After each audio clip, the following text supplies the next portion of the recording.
I hope y'all are doing good. Just kidding, not y'all, you guys. Hope you guys are doing good. I've been here in Texas now for a little over 2 months, and it's crazy. Like, God has done so much amazing stuff in me, and I've learned so much, and He's teaching me so much, and it's like I've met so many different people, awesome people. I've seen what God's doing in them and how He's moving in their life, and it's so cool. It's like I get to have my cake and eat it too here, but it's like I'm learning so much. I'm growing as a person. Like, it's so good for me, but then I'm having the best time of my life. I haven't laughed so much since forever. Like, I'm laughing so much here. And one thing that I find is funny is when I find things that apply to the whole everything's bigger in Texas. Here's my friend. What's up, you guys? My name's Kyle. 6 feet 9 inches. Proof everything really is bigger in Texas.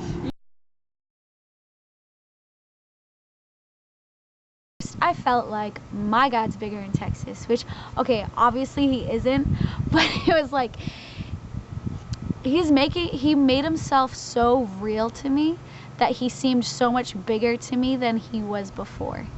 And so He seemed bigger in Texas. But He's just been showing me how He's not just a God that's up in heaven and just comes down to control big stuff. And, you know, He's shown me that He's a relational God, and that He is more involved in your life. He is more close to you than you'll ever know. And He's just been ripping apart the things that were keeping me from getting closer to Him. And it's so cool. I'm learning so much. God is teaching me so much, and there's so much stuff I'm learning in general. So I'm gonna be making a bunch of little videos. Like, if you want to know what a day in a life is like in Honors Academy, or exactly what I do here, check out the video that's titled A Day in a Life at Honors Academy. And I want to make a video about how God showed me just how much He cares about us, and how much He genuinely cares when we struggle. And just I'm gonna be making a video about how God taught me who I am, who His Word says I am, and just like how the Bible backs it up versus like what the world says I am. And how when you know who you are, you act differently, and everything's affected by it. So it's important. And there's a video about how I didn't think I deserved, or I was worthy enough to have God's love. Like, I didn't deserve His attention or the amazing plan that He had for my life, and just how God taught me otherwise. And yeah, there's a bunch of stuff in general that God taught me and that He changed in me personally. So if you want to check out those little videos, I'm gonna be posting them on my Facebook wall soon, or on YouTube. I'm also gonna be posting some pictures up on Facebook, kind of let you guys know what's been going on with me these past few months, catching up on everything that's happened, because I've been doing a horrible job, and I know about just responding to anything in general because I've been so busy and I was focusing on that. But like, so there's a lot of pictures up on there. I'm catching you guys up on what's been going on, and I just want to let you know that I really appreciate you guys. It's like I really feel so loved every time I get a text message or a voicemail or a Facebook message that's like, hey, we didn't forget about you, like, we're supporting you, we love you, we're praying for you. I really appreciate you guys' support.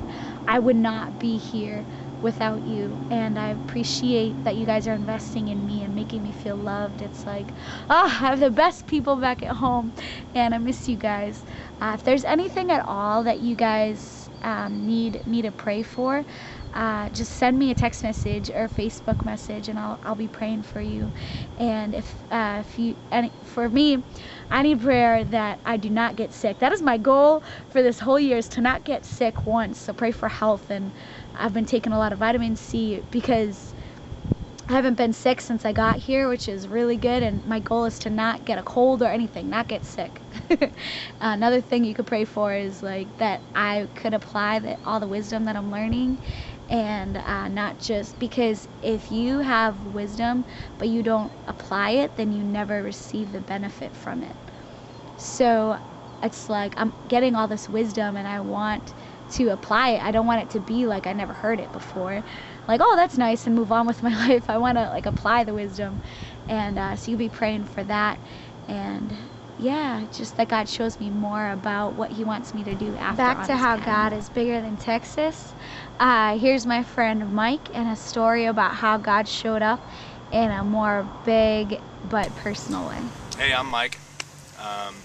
So my testimony about my back is that that since 7th grade I've had a bad lower back. I've had lower back pains. I really don't know what caused it, but over the years it's gotten worse and worse.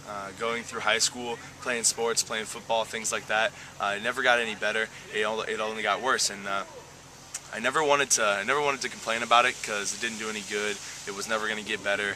I had it prayed for multiple times by pastors at my church, things like that, but it just never seemed to get better. I always thought I had faith. I believed in God, you know. So why isn't it getting better? It always made me really mad. But over the years, like I said, it got worse and worse and worse. And then I get here, and the first night that we have session here is a Saturday night. I have someone who's now my CA, pray for me during a healing session, the healing part of the session at the end of the session, and I went up to him and he started praying for me, and I'm kind of hunched over just a little bit, and minute and a half into the prayer, my whole back straightened out, my lower back straightened out, it started like it popped a couple times, and I don't really cry, hardly ever, but I was bawling my eyes out because of how happy I was. I've never been able to feel a straightened lower back since I can remember. This is how I used to have to stand. It was kind of like with a hunched back, and then try to stand up straight at the same time, because it was always curved in. My lower back, I don't know what the problem was. It was just always curved in and always hurt. But now I can stand up straight with a good posture. My back's straight all the way up, and it doesn't hurt. So. Yeah. That is so cool. What was your parents' reaction when you told them? Amazed. They told everybody back home. They told my best friends. They told my whole family, my aunts and uncles, my people from church who I barely even know. They just told them all. They're like, his back doesn't hurt anymore. And I'm like, yeah, it doesn't. It's amazing. I'm so happy. So, yeah, my mom especially, because she was one of the people who, even though I didn't ever complain about it anymore because it wasn't worth complaining about, she was one of the people who always knew that it was there. Yeah, and she knew when it was hurting. She would see me walking around the house holding my back after I'd get done running, you know, or get done working out, things like that.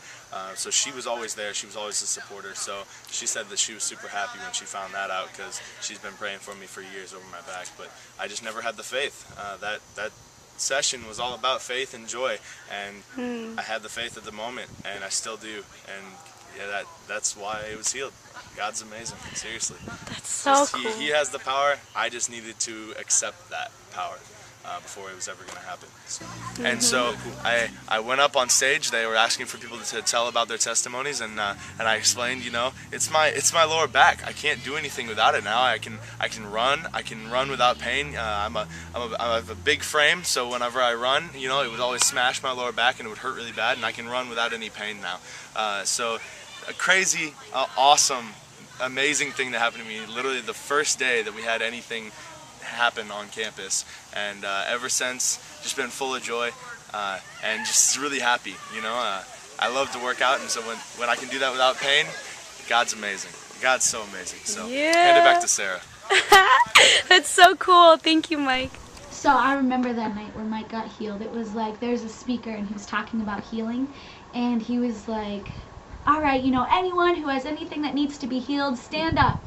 And everyone who's sitting around that person, standing up, you know, pray for them and pray that God heals them. And I'm just like, you know, standing there, like, I totally feel uncomfortable. Like, I don't have faith. I don't feel like you're going to get healed. And, you know, me being from New England, I'm on skeptical. Like, this is just a big hype thing. God isn't going to heal anyone here. Like, what's going on? I'm just so uncomfortable with the situation. And then the speaker was like, all right, now, after we were done praying, the speaker was like, all right, anyone who got healed, you know, come up here and tell us about it. And so, you know, the first two people, they go up and they're all relaxed and walk up. Yeah, you know, I had a headache and it's not hurting anymore. And we're like, yeah, that's good. And like, I don't know, I didn't really believe that it was God healing them. Like, I know that it was possible that in the hype of things they just felt like they got healed. And it, like, after the second person went up, I just was thinking about it, and I was like, you know, if someone really got healed of something, they would be so ecstatic about it. Like, they would be so shooken up. It would be such a big deal, and they'd just be like, you know, it wouldn't be relaxed. Like, oh, you know, it doesn't hurt anymore. So yeah, that's just me being skeptical. But as soon as I finished that thought, God's like, oh yeah, Mike comes up, and he's all out of breath, and he didn't even run up there. He was by the stage anyway, so he just kind of walked over there, and he was so shooken up. And when he told us about what God did and how he healed him, like, he was so ecstatic and shooken up, and he started crying, and it was just like, he was just like, you know, this is what God did, like, my back, and he was freaking out. And as soon as I saw that, and I saw that that was real and that was God, like, it hit me, and I started bawling my eyes out, because I was like, wow, God, wow, you're real, you're here, like, that was you, God, that wasn't any hype, that wasn't anything, like, that was you. And a lot of stuff like that keeps happening, and it's so amazing, it's so refreshing, and it's like, I don't know if you knew or remember, like, back in the springtime, before I knew I was coming here, I was freaking out. I remember bawling my eyes out and stressing out so bad. Oh, just because I had no idea where I was supposed to go after high school, and I knew there was no way that I could figure it out. Like, I couldn't figure it out with the Bible. Like, no one, and not even my parents, could tell me exactly where I was supposed to be. It was something that I had to figure out, and it was just between me and God, and like, that's how I'd figure it out. And he knew the whole time that I was supposed to be here, and he worked everything out perfectly. Like, he knew. I was so stressed out about it, but he knew, and he would have told me if I just would have asked and, like, trusted him and let it go, like, stop stressing out about it. And it's just so amazing, like, looking back now that I'm here, it was so worth all of the effort